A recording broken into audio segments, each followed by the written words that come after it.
Assalamualaikum warahmatullahi wabarakatuh.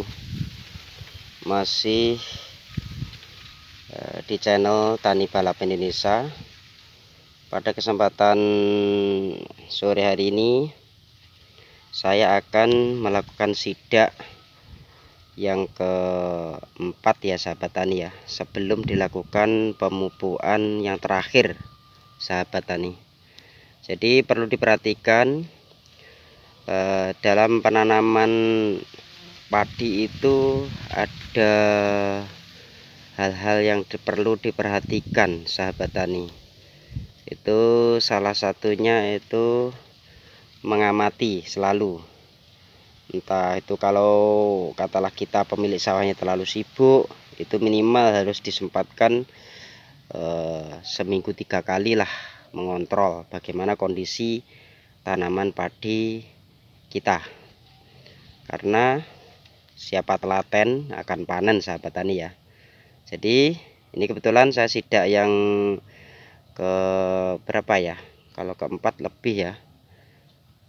Bahasa sidak itu mungkin bahasa sebelum dilakukan perawatan, itu mungkin ini perawatan yang keempat sahabat tani ya. Jadi yang pertama itu tentang sidak ngontrol pengaturan air, terus kapan dipupuk yang kedua, terus pengendalian pemupukan pertama, terus pengendalian gulma, sampai dengan sidak akan dilaksanakan pemupukan yang terakhir atau yang ketiga sahabat tani ya. Di sini kenapa saya menggunakan metode pemupukan 3 kali? Karena yang pertama ini untuk memaksimalkan pertumbuhan padi ini. Jadi di masa-masa ini kan usia di 35 sampai 40 hari ya sahabat tani ya.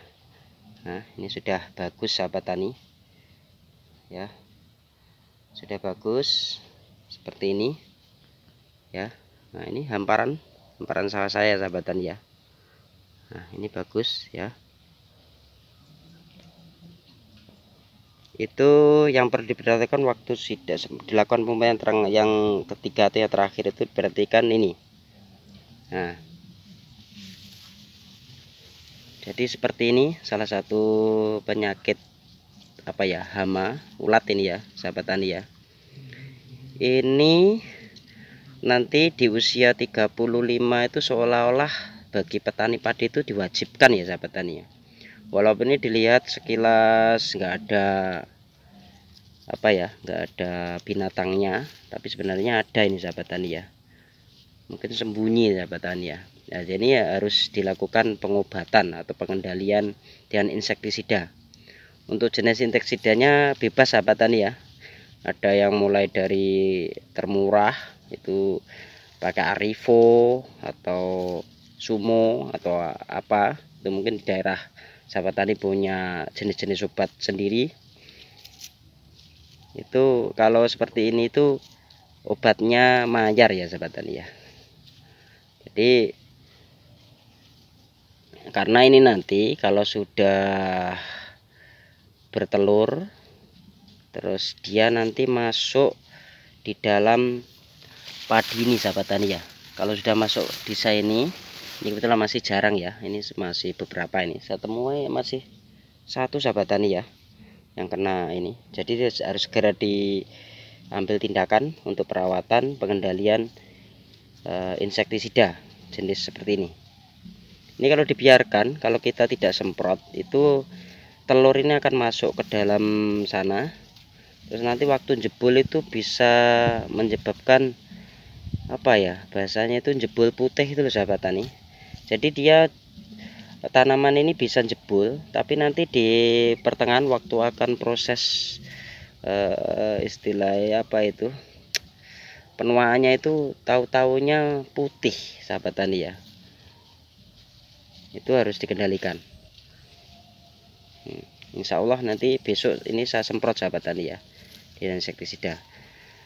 Terus nanti ini sebenarnya kalau pagi itu pasti ada kapernya sahabat tani ya. Biasanya kaper terus ngendok itu jadi seperti ini, jadi harus disemprot sahabat tani. Terus yang kedua terkait pupuk. Nah, seperti yang mungkin sahabat tani perhatikan. Nah, ini ada bagian padi yang rendah sahabat tani ya. Terus berbeda dengan yang itu sudah bagus ya. Tapi ini ada padi yang rendah.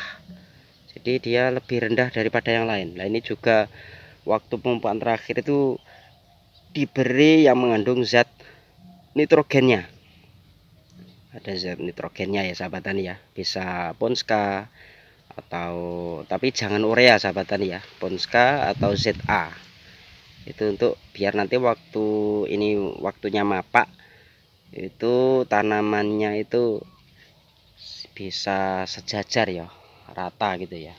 Nah, kalau ini kan enggak rata. Jadi itu perlu dilakukan pemupukan yang ada zat kandungan nitrogen. Dan sebenarnya di pemupukan ketiga itu saya biasanya menggunakan TS saja ya sahabat tani ya. Saya menggunakan TS jenis SP itu ya.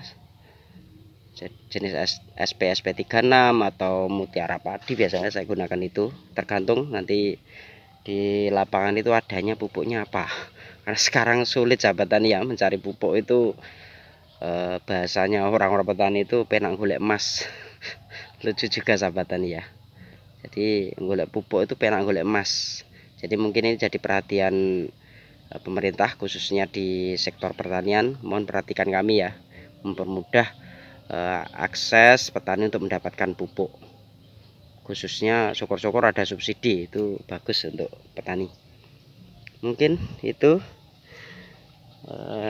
nanti akan kita lihat untuk posisi padi yang lain. Jadi seperti itu sahabat tani ya. Ini yang rendah, ini dilakukan pemupukan mengandung nitrogen ya. Ini alhamdulillah bagus ini, walaupun saya menanam padi ini tanpa matun ya sahabat tani ya. Jadi murni pengendalian gulmanya itu dengan cara sistemik yang saya katakan beberapa hari yang lalu. Nah, bersih nih sahabat tani ya. Nah, padahal nih saya tidak matun sahabat tani ya. Nah, walaupun tidak matun, ini pertumbuhan padinya sudah bagus. Karena jadi petani itu kalau harus pandai-pandai penerapan perawatannya sahabat tani ya. Kalau nanti kita tidak pandai-pandai, nanti terlalu banyak biaya keluarnya sahabat tani ya. Jadi perlu diperhatikan ya. Alhamdulillah saya nggak matun sahabat tani ya, sistemik, terus saya pupuk yang ekstrim itu. Mungkin bisa dilihat pada video-video saya yang lain cara perawatannya. Mungkin itu yang bisa saya sampaikan untuk sahabat tani balap Indonesia. Tetap semangat menjadi pejuang pangan atau pejuang ketahanan pangan Indonesia, karena kita tetap mendukung program pemerintah untuk swasembada pangan. Akhir kata, jangan lupa komen, like dan share untuk video-video saya untuk mendukung channel kami, karena Tani Balap Indonesia ada karena Anda. Akhir kata, wassalamualaikum warahmatullahi wabarakatuh.